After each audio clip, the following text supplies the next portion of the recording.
I promised to show how the best way to put thread in the machine. Take your thread off, make sure you're in fresh thread here. Hold it and just let it come out of your fingers. Don't let go of it as you pull the thread away. And then you come back together. And I hope you can see this thread. There it is. There's no loops in it. Now, I'm just going to turn it around. Don't wrap the thread back on. I'm just going to turn it around. It's got fresh thread.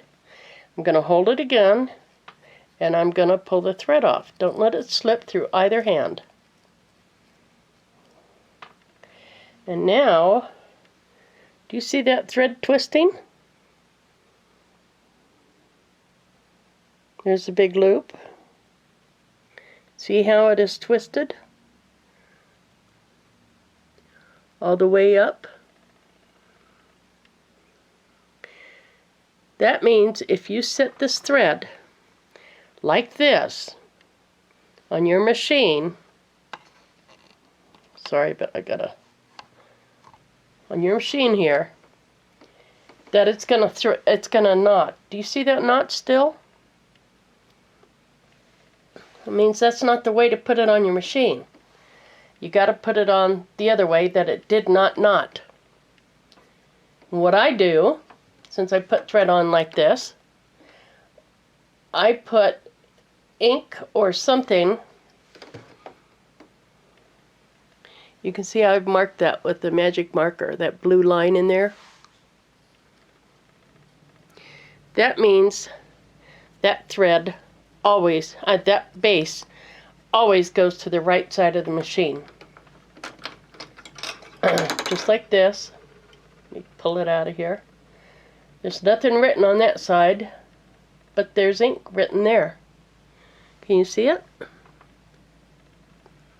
That means that ink goes to the right side of my machine.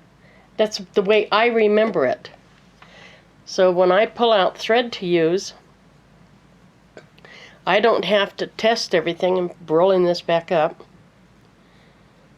Because if it knots, like I just showed you, if it knots right here, it will knot in the head of your machine.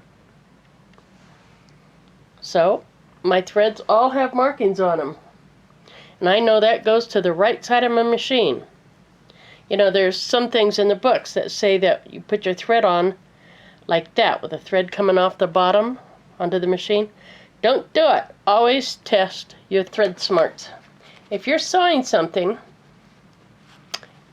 and you're not sewing on double fabrics, just single, put a piece of paper under it, or a piece of stabilizer, or a piece of paper.